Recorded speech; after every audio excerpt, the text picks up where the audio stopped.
All right. Okay.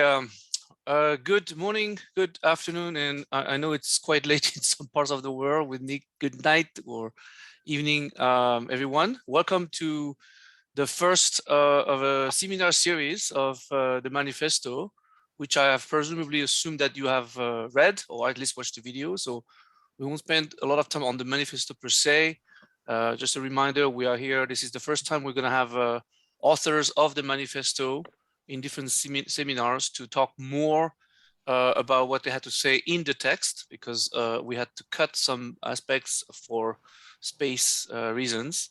So it would be in addition to the topics they have addressed. This is the purpose.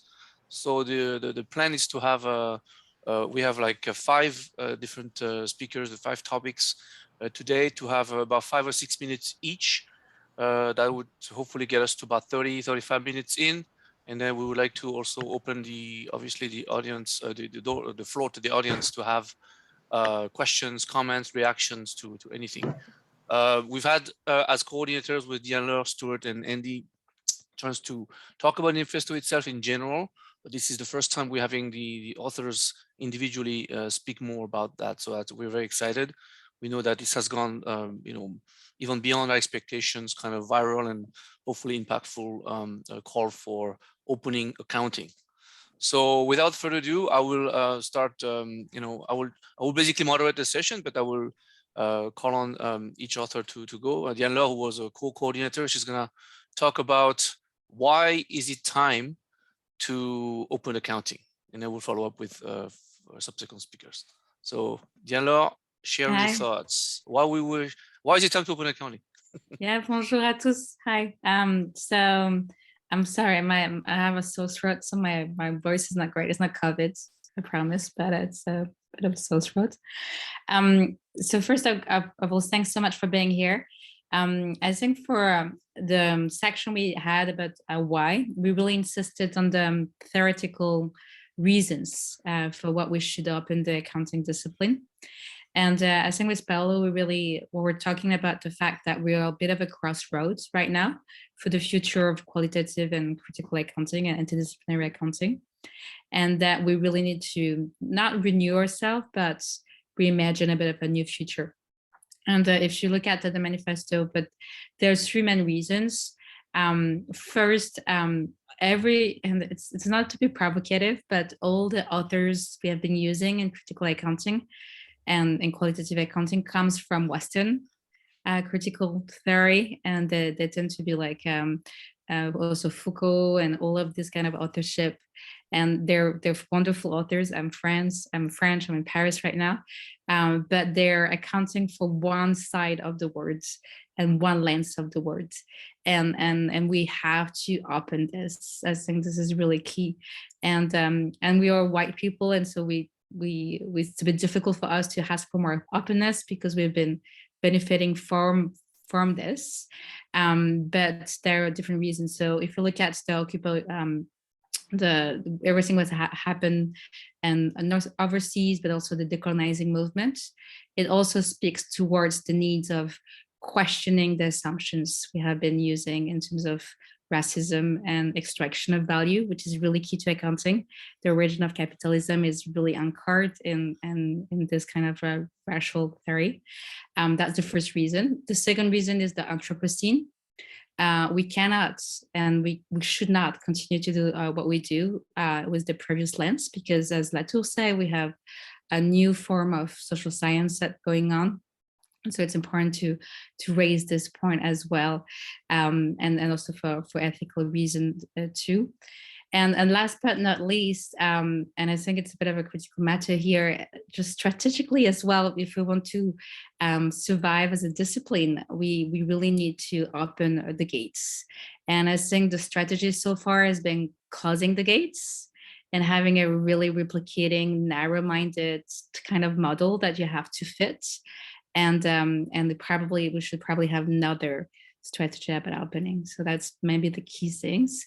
And this is the very moment. And of course, COVID raised and intensified all these questions. But so summary, discipline, renewal, Anthropocene and the ecological crisis, the racial crisis, and also from theoretical independence. I don't know, Charles, this is... Oh, this is perfect. Great timing. You know, plenty of time where I'm sure there will be discussions about this, because this is the overall arching theme of why we actually decided to write this manifesto all together. So great. So now we have Nick, who's actually joining us from Melbourne, where it's 1:36 a.m. So we're very grateful that he stayed up for this.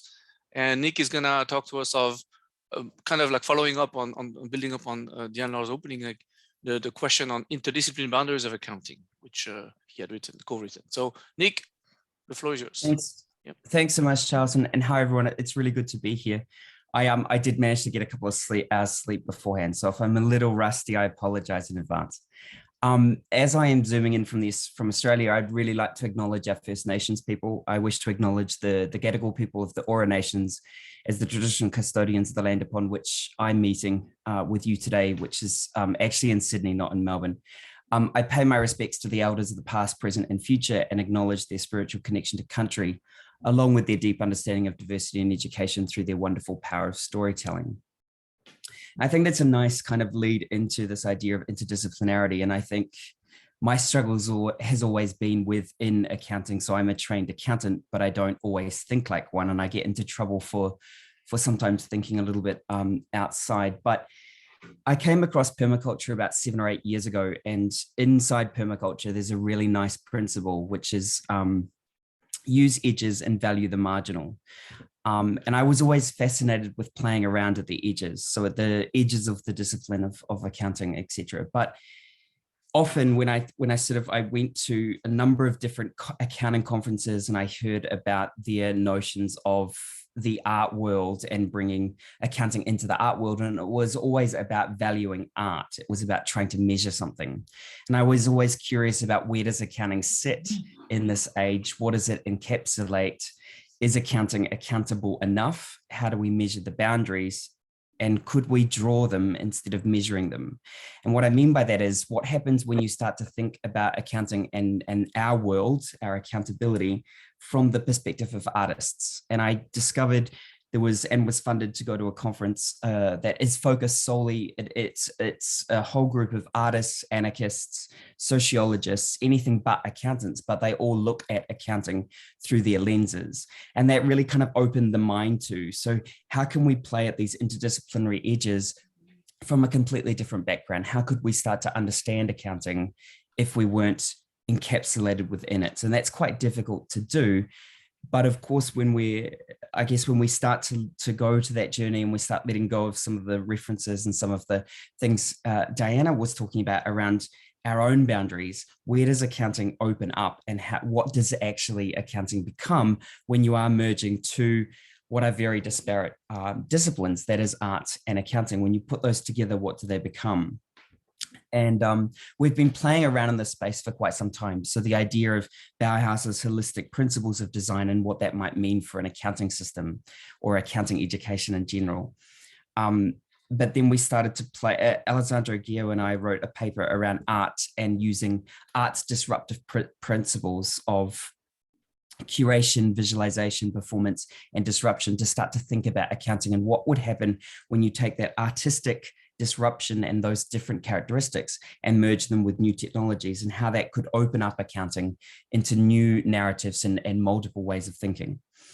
So then we started to play, literally to play. And so what we talk about in the manifesto with the Artist in Residence program was this iteration of artwork that looks at playing with accounting, literally. So playing with accounting faculty and staff and also industry, and trying to open up views around what accounting could or could not be. So different iterations of that have been the Dating and Accounting project, Accounting as a Comedy Club show, Towards an Effective Measure has been the latest provocation. And really those provocations are up to new ways of seeing and being within accounting, and what the mutual benefit that brings to both the accountant and also to the artists. How accountants view their research, their discipline differently via working with an artist on a one-to-one, almost a one-to-one basis. And then what that means when you put an artist in a very conventional space that they would never otherwise get access to. What I think was left out of the manifesto was the how-to. And I think accountants often search for the guidance or the standard or the template in which to implement. And I know that was the downfall of the International Integrated Reporting Council. Was integrated reporting was always searching for that template because accountants couldn't think necessarily or reimagine what that template could look like. And so in a way, on purpose, we didn't put in the how-to because there is no how-to. And I guess that's the point when we're working at these interdisciplinary edges and boundaries. There is no one way to be able to do this. And that's the whole adventure that one needs to go on, but one needs to take that kind of brave ability to be able to do that. And I think I'll end it there if that's okay, Charles. Yeah, that's great. Thank you. Thank you, Nick. Okay, so next we will have Julie for the early career research and PhD student perspective on solidarity and empowerment. So Julie. Thank you, Charles. Thank you everyone for being here. I think I'm gonna draw from what has been said from Nick and Zenlaw, which when me and Matt discussed, we felt like COVID and Anthropocene were excellent ways to start collaboration, and we needed new ways of thinking. Unfortunately, as doctoral students, we're not as much pushed to do interdisciplinary research or innovative research. We're more and more thought about using the lenses that are going to get us published. And then when we finish our doctoral studies, we enter the university. And the further we move along, we're still thinking in ways that are going to get us published in good journals rather than doing work that are really going to have an impact. Unfortunately, the more we move, the more there's carrots and stick. And then when we finally get to the end of the road, we've been trained to write papers that are good for publishing, but not as much here for giving voice or to critical thinking or to finding innovative and interdisciplinary solution to problem like Anthropocene or COVID. Unfortunately, that's also true for doctoral students come as fundings. I know that for myself as an interdisciplinary researcher and as well as Erica, we've had conversation about how it is difficult to find funding when you're trying to mix more than one discipline together. And we think that it's about time that we find a way to get these innovative project funding.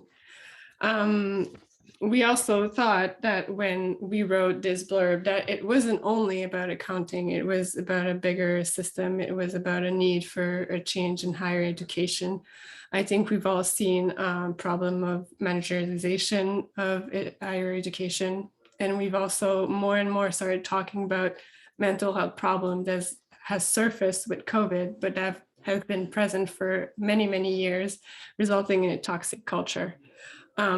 Me and Matt use a very positive and optimistic voice in our blurb, and it was a choice because we truly believe that by coming together as a community, we can find solution, but that doesn't mean that we need to lose our critical voices. We still need to think critically and question the establishment. But I think as a community, we can more than ever find solution to the higher education system, but also working together through the generation. And I don't want to say, well, Daniel said it previously, older professor and younger doctoral students or emerging scholar have the opportunity to work together to really change and open accounting and really find a way for collaboration.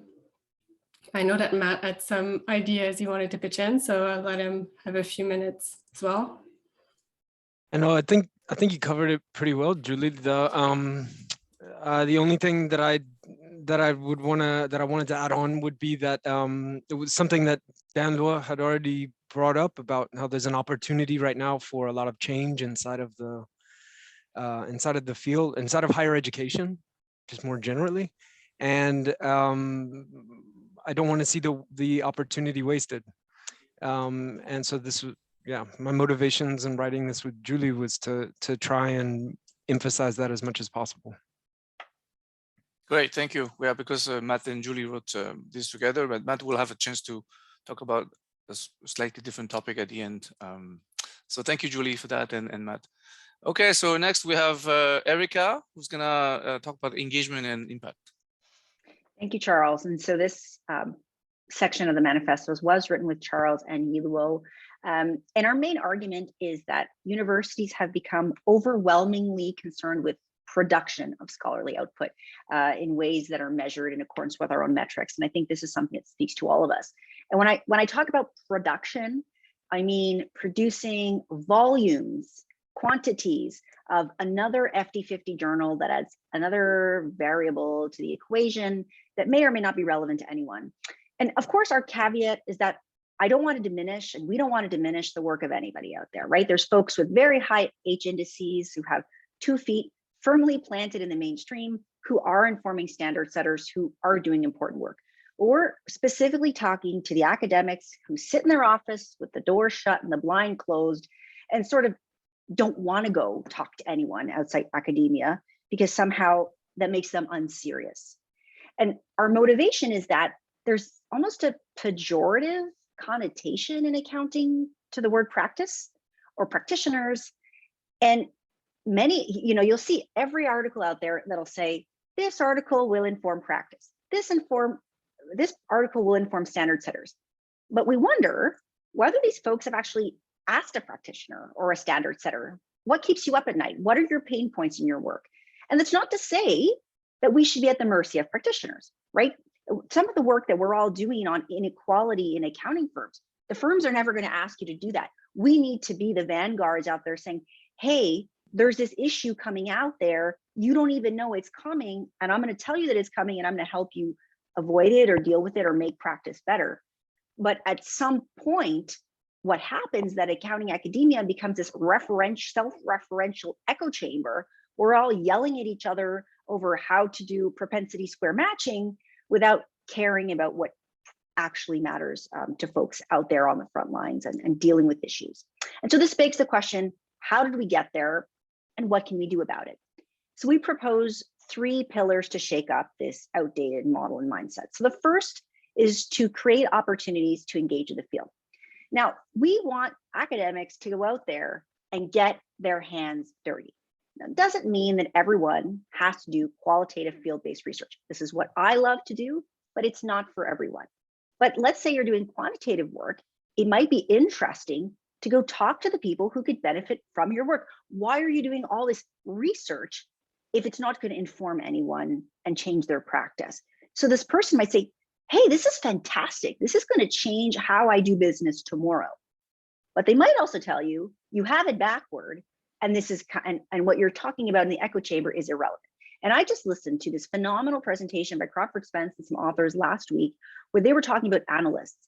And traditionally in the finance literature, analysts and their ratings and their measurements they're the Bible, right? And their paper, co-authored with a former analyst himself, was saying, actually, that's not how people use analysts in the real world. And so I thought that was the specific kind of example where when you bring practitioners into the research, you can find out that some of the questions we're asking are kind of perhaps maybe irrelevant or may need tweaking. The second thing is we need to change the medium. So a lot of this great work people are spending their lives doing ends up behind paywalls that nobody can use.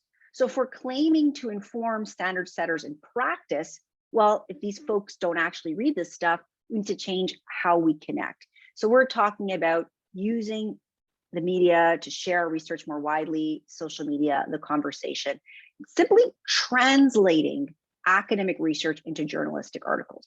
Now, folks are going to tell me, but Erica, we need the journals. There's rigor behind the peer review process. And I don't deny that at all. We need that meeting of minds to challenge what we're purporting to create as research. That's fine. But once that academic research has been produced, what's stopping us from then producing an article that could be available to practitioners to help them translate and understand this really great stuff that we're producing? And translating our findings into English, or whatever other language that's not academic ease that they can use. And finally, finding new ways to measure scholarly impact. And this is what Julie was talking about before, right? It's all about incentives. This is something that we would have loved to emphasize a bit more in the manifesto. And if we had a V2, I think we would. That evaluations and as academics are based on these publications in top journals and in these same outlets. But look, it's really easy to evaluate some for tenure to say, okay, they need 3 A's. Do they have them? Do they not? And it's really easy if you don't know somebody, look them up on Google Scholar, look where they published, look up their H index, and bam, I know if they're serious or not. But we need to ask ourselves, more importantly, what kind of academic do I want to be when I grow up? And that's what needs to motivate us. Or if you're already grown up, why did I do this in the first place? What do I want to be remembered for? And let that guide the type of work we do. So thank you, Charles. I'll pass it on to the next presenter. Thank you, Erika, for the passionate kind of rant you did, representing also our piece. That's great. Thank you. And last but not least, Matt. I forgot to give credit to Matt because Matt was kind of behind the idea of doing this seminar series. So I should have said at the beginning, but I would say thank you, Matt. He's the one who, encouraged us to move this forward. He actually came up with even the breakdown of the seminar topics groupings. So on top of that, he wrote multiple pieces, and so he's going to talk to us about prefigurative politics. Go ahead, Matt. Thank you, Charles, and thank you for fulfilling my need to fish for compliments at the beginning of my part. I thought that maybe a lot of the things that we've talked about, or a lot of the topics we've talked about today, I think relate to the idea that Cecilia and I had with talking about this idea of prefigurative politics. So I thought it might be easiest to talk a little bit about kind of what led us to write it, and then what we added and why. That'll all kind of become clear before we're talking about what wasn't there. So Cecilia and I had before this was even a thing, Cecilia and I had a lot of conversations trying to flesh out like what it's like to be an early career researcher and trying to chart this path for research that is engaging with society and the environment, but then you're also working inside of a business school that's filled with all these contradictions. That led to a few beers in a park during the confinement in France, where you couldn't really hang out inside. But we just kind of kept talking about this. And then when the Accounting Manifesto came up, we had tried to, basically our conversations have been going around this idea of prefigurative politics. With David Graeber mainly was what was guiding our conversations. And we were talking about how this could be a framework for thinking about how to go about changing things. So the idea for writing this section was neither of us are experts in this field. I'm not gonna say that we captured all of this anthropological perspective of any of David Graeber's work or any of the other authors working around prefigurative politics. But what we were trying to do was just put something into literature that kind of showed, hey, this is a useful way to frame the way you're thinking about change and how we need to, make change now instead of waiting for this utopia in the future. We found a lot of comfort out of thinking about things through this prefigurative lens. So we started. A lot of the citations and stuff were coming from Cecilia because she had a lot more experience she's the one that introduced me to prefigurative politics. So really Cecilia should kind of be presenting, but the citations that we did put in there were kind of aimed to make this digestible to an accounting audience. Not necessarily, this doesn't cover all the literature that's on prefigurative politics. But what we tried to do was just give some tie-ins to that literature to show the direction that it can go in. There's a lot that's been written on it that wasn't included in here, but the main objective of us writing was really captured at the end of the section where we're trying to talk about taking advantage. This is the same thing that I jumped in with after Julie to tie back to Diane Laura, is we're living in a very opportune time, right? And I as pessimist, it's very easy for me to fall into pessimism about all the things that are going on right now. but one of the happy places that I go to is realizing how much the status quo is changing. You know, when I was doing my accounting degree, getting my master's was around Enron. And I remember just starting up having all these conversations about business ethics and stuff like that. And I feel like there is a more receptive atmosphere now for challenging institutions, challenging higher education, challenging the way we do research and the way we communicate our research, like Erica was talking about. And we have to take advantage of that. And this prefigurative lens, it's not an answer, but it's just a way that can help you kind of sink your teeth into to making change around you and being active in that process. So that's, you know, there's a lot of other stuff that we didn't include in there, but that was kind of what we were aiming to do inside of that section. Great, thank you. Well, we still have we did really good on time because we have more than half an hour for interacting and engaging with the audience here. There's many of you here, that's great. So this was just as a reminder, the first grouping, we call it foundations, the overall more like a macro level discourse of the accounting discipline. And then we'll talk about what we're going to do next. But for today, so this is the five kind of broad topics that we have addressed today. So at this stage, if you have any questions or comments to any of the speakers and authors who have just shared their extra things that they wanted to talk about, please go ahead, just raise your hand or just open your mic and speak up. I don't see anything in the chat, but go ahead. If not, also have some follow-up questions that we can, build on what to talk. So, but right now the floor is really open to the audience. So go ahead if you have any questions, comments. Don't be shy. Can I jump in? I know that I'm with a panelist, but can I jump in with a question? Because it's directed towards you. Is that one of the things that was so unique about doing this, I think, was that you and the other organizers are all very established academics that kind of pushed this project, that helped us push this project through, right? And I was wondering what kind, if you had any pushback from trying to get something this article doesn't really fit the mold of what a regular academic article looks like. So what was there, did you guys have any pushback as you were trying to get this published, get this out? I know you had some pushback trying to organize these sessions, so.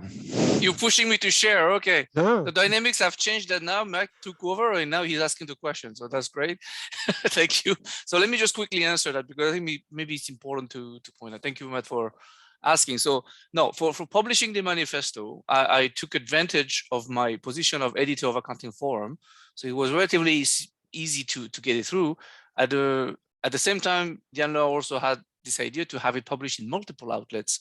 And we learned a lot about the publishing world, that even though this open access, free access business is there with a copyright release, it was much more complicated to convince editors. They had some willingness, but the publisher house were not, didn't make it easy. So it ended up in Accounting Forum only, but it made it in free access.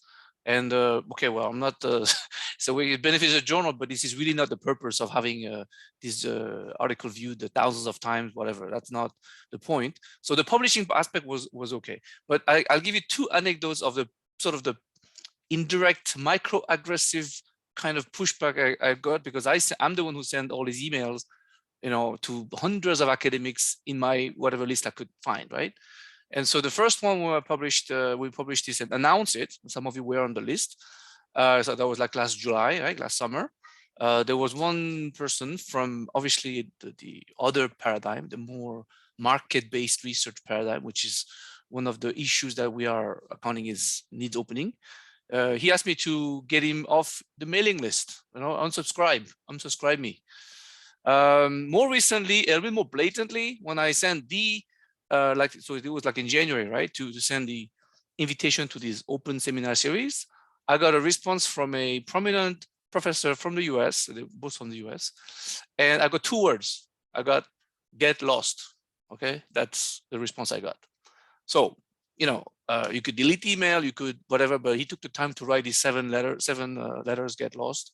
That's kind of the only pushback we got. I'm sure people, you know, silently don't care and delete the email and wish that I don't send them to them. But for me, I purposely, you know, I don't want to just send to the converted, right? I have to also reach out the people who are obsessed with publishing in JAE only and think that analyst forecast research is the only way to go. But, you know, with the expectation that I don't think that it will not change, but I just want to put in the air. But I thought that reaction of the get lost was telling. It was one person, but still it was telling. So other than that, no, I think it was quite good. I mean, the reception was good. So I'll stop there for answering your question, Matt. And I see that Peter has a question or comment. Go ahead, Peter. So I just wanted to emphasize on Erica's point, because she touches on a lot of things that I'm passionate about, especially the connect between practitioners and academics. So I'm working with IFAC, which is standard setting for auditing on the Arabic translation. We're going back and forth on what is the output. Then we realized that I wanted a paper, they want a report, because the academic paper doesn't really help them. Fair enough, we agreed on that. But what was really interesting, because when we were discussing about the format, is that I realized that our abstract is it's basically a summarization of an academic paper that's hard to read. Although the abstract for them or for any other people could be another way that people understand actually what we're doing. Because it's very short, they don't have to read the whole thing. And we could phrase it as understandable. But our abstract is actually very discouraging to read. And I thought we were discussing about the medium, and then realized even the abstract is not going to help them, because for them it's like, what are you talking about? So whatever Erica said, I really connected with. Thank you. Thank you, And Peter. could I jump in on this conversation about Sure. the translation? Because I'm also very passionate about that and about connecting with practice. And I do thank all of you that wrote the accounting manifesto. I think it's engaging on a number of levels, not quite sure how. Back to Nick's question, I kept going, how, but that's just because that's the way my mind works. But when talking about Erica and the translation, I do think that this is something that we've been talking about a lot at AAA, because we've done some even pilot testing that didn't quite kind of work out with taking our published research and putting it in a different format that would be more consumable for practice. And our current iteration, we're working with a company that can make an infographic or work with the authors to make a short video. And so I do think there is some hope that, at least on this translation piece, that there is some things that we can do to take our published research and make it more amenable to practice who would be interested in it. So Thank you, Elaine. Thank you. I think maybe we should respond to that, because on as a preview, and this is really close, you'll receive soon email that will provide a resource for those research translation, and we have a group called a network called Accounting for Impact. I'm just going to give it to you. And there will be an event, a launch event at the end of March, you will know soon, addressing specifically that issue, at least in terms of engagement and impact. We have spent a lot of time. We have Erica and Julie and others who have contributed to that. So watch your inboxes. Sorry, I'm sending a lot of emails, but this is also for the good cause. So thank you. I also saw a question from John in the chat. John, can you just open the mic and I think it's about this the system of the paywall, and which is a good question, I think, peer review. So go ahead, John.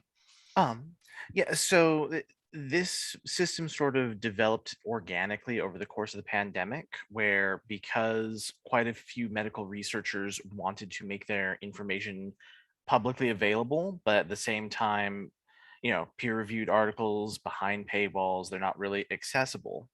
And so medRxiv, which used to be sort of a very minor thing of, hey, we'll throw up some preprints to let fellow medical researchers get a look at it before it goes through peer review, before it gets formally published. But at least so if you're working on something similar, you can see what we're doing.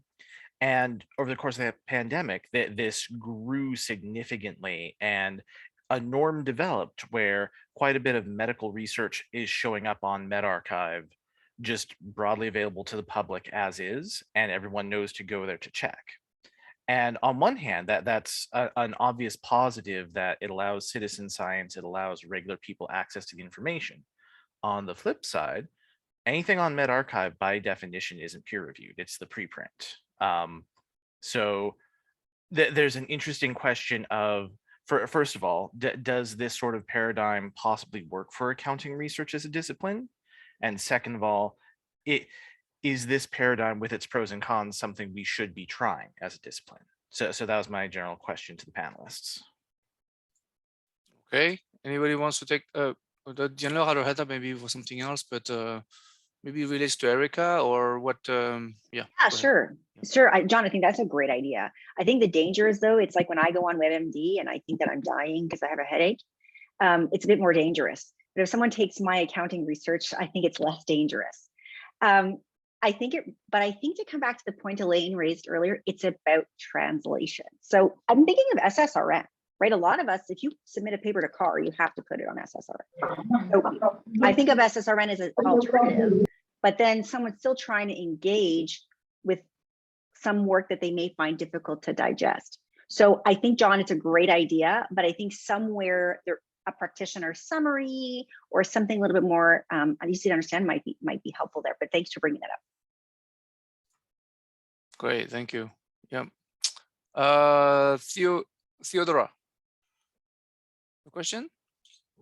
Okay, I think I just want to talk about Julie and Matt's paper on the PhD student perspective or early career perspective.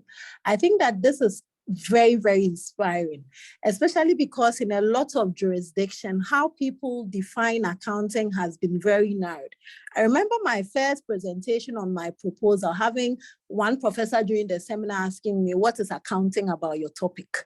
And so I think that conversations like this and forums like this drives people to think a bit more, open up their thinking about how we have narrowly even defined what is even accounting and what is even worth researching in accounting. So I could really, really relate to the perspective that they're pushing, especially when it comes to early career and PhD students, because at the end of the day, if there's no solidarity between ourselves as researchers and even the people supervising us, then some of these change we are trying to push through might be a little bit difficult to do, especially for those of us in the younger generation vis-a-vis the those in the older category, if I may put it that way. So I could really, really relate to this. And I hope that through some of these forums, we can push a bit more of this so that we have a more open-mindedness in our profession. Thank you very much. Thank you for your kind words, Theodora. Glad it's inspiring for early career researchers. Diana, yeah, back. Yeah, I just want to follow on this. We chose, when we had this conversation, we were wondering whether we should go for the article format, which for sure is questionable per se, you know, because it's part of the system. And our reflection was that if you could write there, then it opens, like it literally opens the fields, because now you can cite this paper and say, as whatever 2020 say 21, we should study that. So we were purposefully trying to create and excuse a paper that people could cite so they can justify the research they want to do. And so that's why we were kind of, that's the reason why Hélène, I agree with you that it's still an article, what the how. So maybe we were less worried about the how, because I think we have plenty of people there that can do the how. But we're thinking about just giving the opportunity for people to publish and access this and having a paper that they could cite. So that was I wanted to say that because I think it's important, because we still need to play the game and people still need to get some papers to get tenured, but they still have some walls and they can't justify. And now hopefully, Theodora, you can use this paper and you can look at your supervisors and you look at the full professors in your department and you can justify and say, yeah, this matters and this is accounting. Yeah, well, I just put the link back. I'm sure that you have all sort of seen already manifesto. If you haven't, you should. And then the video that goes with it. And again, I specify, we are not promoting to cite the paper to increase the impact factor of accounting form. Okay, this is not about, I'm not even sure the editorial even count, whatever. This is not the purpose. It's a side joke. So you can use this paper to justify your research the way you want, and hopefully it will help you. Matt, again, yep. And then Daniela, go ahead. Yeah, no, all I was going to do was add in, I counter another one of Dan Laura's points, that this is one of the most impactful outcomes that I've seen from this so far is just being able to cite back to this work and having it. It's one thing when I go and I tell people about, like, it's one thing when I go and I tell somebody, oh, look at this blog post that went up, or look at this, you know, a video or something that we do. But it means a lot more having that, having an academic journal, an academic peer-reviewed journal stamp on it. And that gives more weight, I think, to trying to innovate inside of the accounting curriculum, or for whatever, lots of different purposes.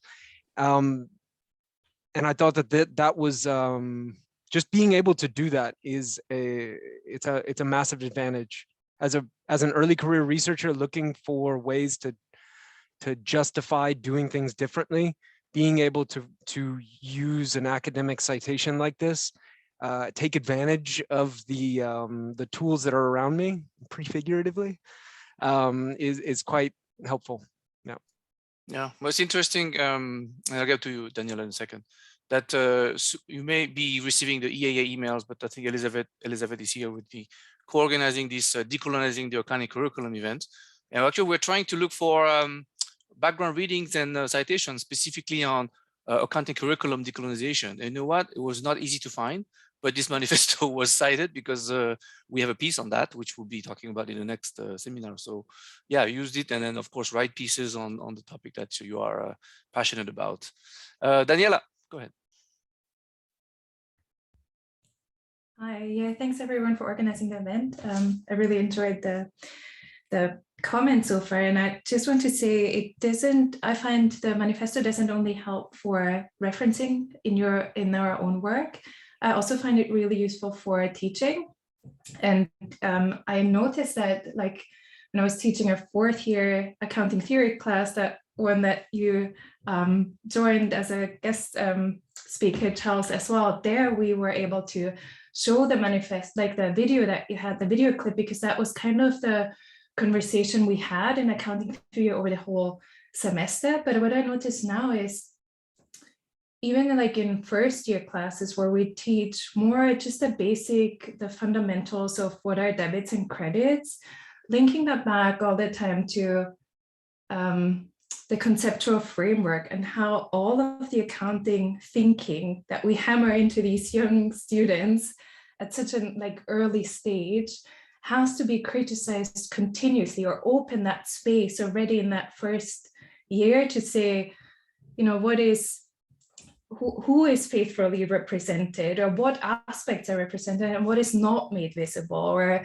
you know, what is relevant, or to whom is it relevant. And that actually a lot of what we're talking about when we try to transform accounting is something that it seems like the conversation takes place later on. How do we make accounting better? But the foundation is what needs to change. And I think lots of the things that come into the manifesto bring that out, that like clearly, or help with doing that. The foundation is the thing, and I think that makes it more scary to many, because you would say, okay, if we need a different conceptual framework, a different foundation, everything needs to change. And then we hear like it's not a standardization, we need to accept multiplicity, we might to accept uncertainty. Then like what remains? Like if the core of accounting is making something measurable and stable, then, you know, it kind of challenges the, like, not only the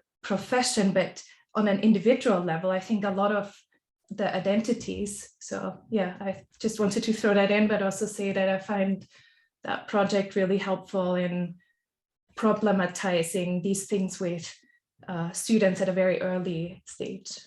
Yeah, thank you. I think by opening accounting, we implies a change, a big change. So change, open change. We could have called it the change accounting, but yeah, there's a lot of work to do. I was told that Sue, you might have raised your hand and it didn't work, or was it? Sue? I did, yes, thank you. Sorry, and Elisa, I'll get back to you. So. Oh, no problem. I just wanted to reinforce what Elaine said. The online auditing journal actually has a section that is devoted to like a Reader's Digest version of published research that is rewritten and simplified and shortened, abbreviated for practitioners. I was not in the auditing section when I was a professor. I don't know how many people read it. I don't know how well it works, but there was that effort that was addressing exactly what you're talking about.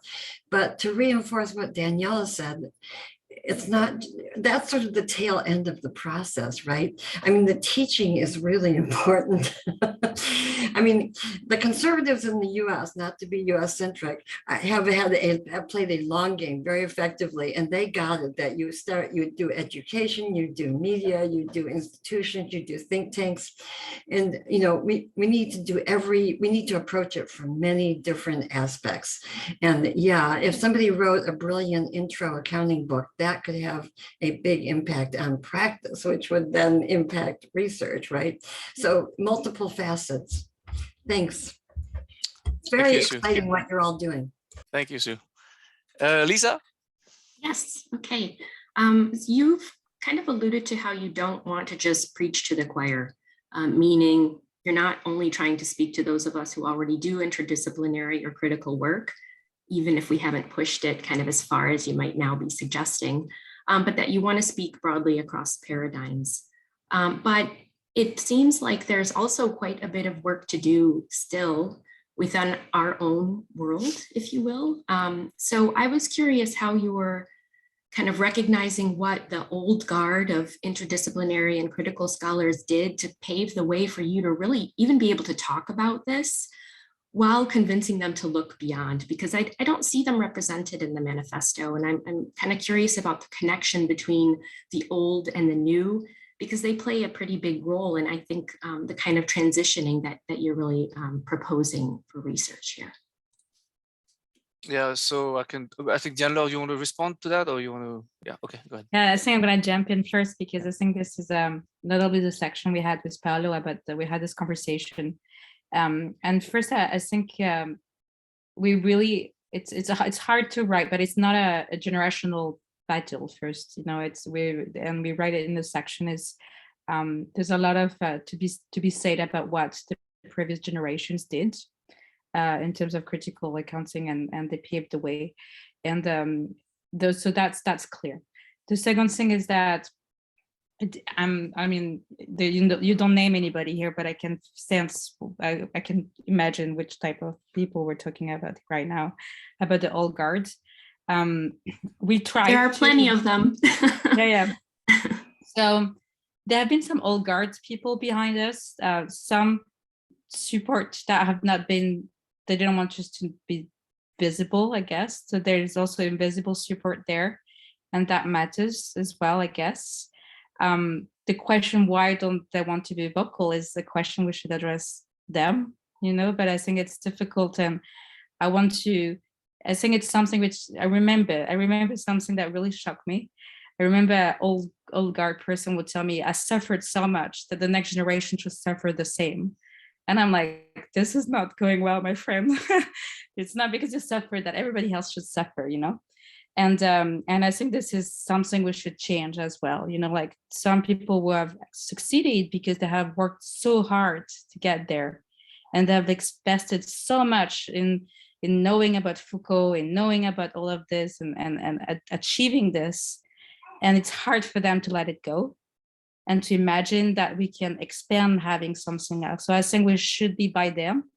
I think it echoes what we have as well. I'm going to speak on my behalf here at Ivy. We're having a huge conversation about diversity and inclusion. And we have a huge conversation with white males. and they feel they're targeted and they feel they're threatened. And the white male should be our allies. It's not about you. It's not your fault, it's not, of course, some are responsible, but it's not about attacking the white male just because of the white male is the symbol of the white male. And Nick can speak about it. And I think we should engage those as allies. We're not going to be able to change just by being at the margin. We should engage people who are in the center and helping them and having the knowledge and having the support there. But I agree with you, Lisa. It's really fundamental, and we write about that. It's not about opposing, it's about renewing and opening. So it doesn't mean that discarding everything we have so far, but it's about opening. This is what it is about. Not replacing. It's not replacing, it's opening. Yeah, I will add also, because I have to say that I think some of you have heard some of the motivations. So yes, we are not discrediting or not ignoring or replacing anything. We're just building up. They will always be cited. They will always be recognized for what they've done. But one of the old guard person has told me when I was a very young, when I started my career, that I'm a serious academic, so I don't need to engage with practice. And so to me, that was a reasoning that then why am I doing this? And so it rings bells. Like there's a different mindset maybe at the time, different motivation. So this is one quick example I'm just giving you, and that's why we have pieces like engagement impact and ECRs on that. So I think I don't think we had much resistance or it's a adverse kind of relationship, but I think we just need to move beyond what they've done and continue their work, so in different ways. Thank you. Ev, yeah. Hi. Yes, thank you. I'd like to say that it's very inspiring, and also it just reinforces my optimism, everything I've been hearing this morning in Montreal. I have the impression that what we call the old guard, back then, they were the ones who were pushing the boundaries, and the status quo was different. So today it is like the status quo, it's like a point that moves continuously in time. And maybe some who back then were pushing those boundaries, maybe they're now part of the establishment and they're not maybe ready to let go, just like Diane-Laure was saying, of this, of why they benefit from the newly formed establishment that they have contributed to creating. And it seems to me like the problem has many different heads, like a hydra or, a multi-headed, I don't know, creature that we somehow, all come together to try and defeat. Those who answer in emails to Charles saying, get lost, I guess it's going to be very difficult to kind of convince them of the importance of, change. So I don't know how they are going to embark, but also there are all those who seem to be on, if I may say, our side. I don't like saying that because I think we're all in this together, that are going to resist change, and they, like Diane-Laure just said, they should be our allies. So I don't know how we can convince them to be our voices, to help us, because they hold a lot of power. Some of us, especially when we're emerging scholars, we have a voice, we're trying to use it, we're trying to make things change, but we don't hold a lot of power. So how do we make them understand that we need their strength? And the problem to me is systemic, and it's so pervasive in everything, including what we allow, if that is literally the word, our PhD students to work on. For example, the methodologies that they use for research. I'm speaking from very close experience. The use of qualitative methods sometimes is simply, it's not just discouraged, it's kind of disregarded for institutions that want to seem progressive research-wise. So I'm just, it's in everything. So I think it's so important that we have these discussions, and at the same time, how can we implement actions at all those different levels? That's where I'm feeling a bit overwhelmed when I think about how big it is. So I don't know about you. I just wanted to say, I think it's possible. I'm optimistic, but like Charles just said, it's so much work. Anybody wants to respond to how do we do this? Taylor, Stuart. Yeah, okay. On the pragmatic question. I'm sorry. While I'm talking about the other, because I wanted to respond to Lisa's point as well, because it's been something.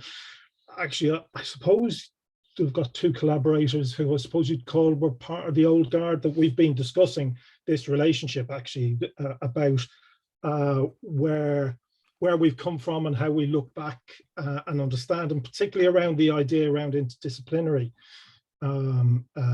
accounting, interdisciplinary research as a whole. I think the first thing to say is, of course, we're only here because they started then in the first, and actually I would argue that they started in a period that is much more difficult than what we currently face. If you think generally, and I know there's all sorts of issues, both in terms of our working experiences, our working lives, social experiences, and so on. But today there's more opportunities. I think there's more audience for people to listen to ideas that are going to challenge the status quo. Back in the 1980s, the late 70s and 1980s, you think about the height of Thatcherism, the height of Reagan, and the onslaught of the kind of the neoliberal politics, which now kind of seems to have run out of steam, but back then was in its infancy.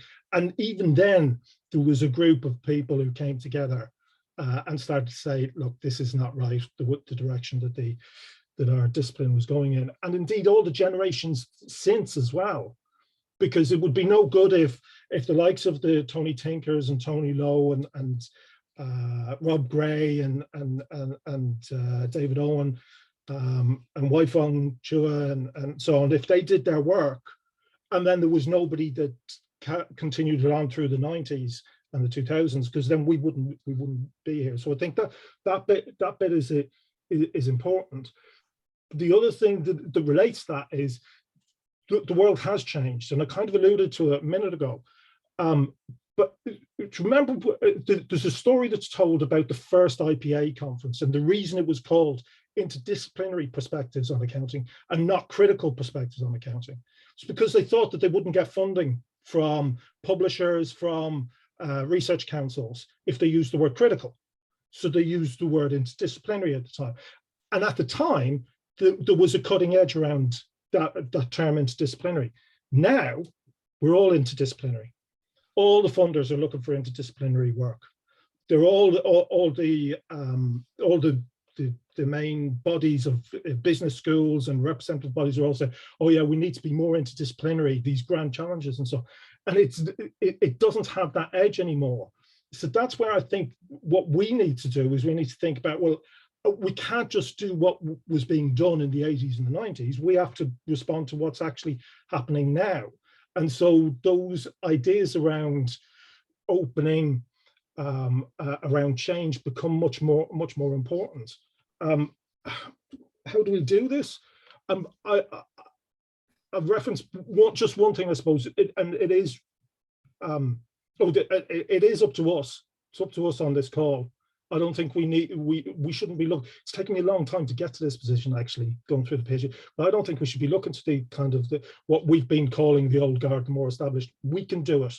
We're the ones who are going. After all, they're going to retire shortly as well, right? So it's up to us to take on the roles and to take on the positions. And just the final thing was that the point that was made earlier, I think, about practice is we need credibility as academics, and that's why we do the stuff in the public peer-reviewed journals and go through all the horrors of the review process and all the rest of it. Right? We do that to give us credibility to be able to then go outside and engage in real-world events and real-world struggles, and have a certain amount, to use the Bourdieu thing, have a certain amount of social capital then that will go with that we can get a hearing because we've got something to say because of the work that we've done. So that's, I think, part of the how-to. Thanks, Stuart. I'm conscious of our time, but because Nick has asked me, and he's 2:30 a.m. and he's still up, so I'm going to give him still a couple of minutes and allow ourselves a few minutes beyond the time. So Nick wanted to take the question of Ev. So go ahead, Nick. Thanks so much, Charles. I just want to come back to Eve's comment around the how-to, and I promised that I wasn't going to write that in the manifesto, but coming back to that idea of there's a lot of change, there's a lot of work to do, that's maybe a little bit inaccurate in that a lot of people have done work. It's about opening accounting up and giving other people space now. So that work has, a lot of it has already been done. So maybe it's not so much work we have to do, it's about finding the right structure. But coming back to the how, it's small steps, one after the other. We couldn't do the artist in residence until we'd convinced our administration that that might be a good idea to place an artist in a business school and live with us for 2 weeks. So it's very small steps to get to that bigger aspect.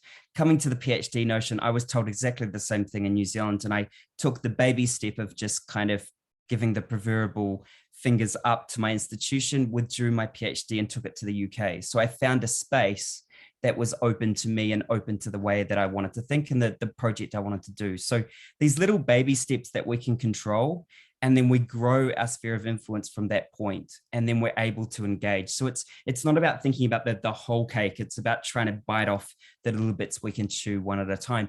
And also the other point to make is to collaborate with each other. We had 23 authors to write this article. That's the norm in sciences.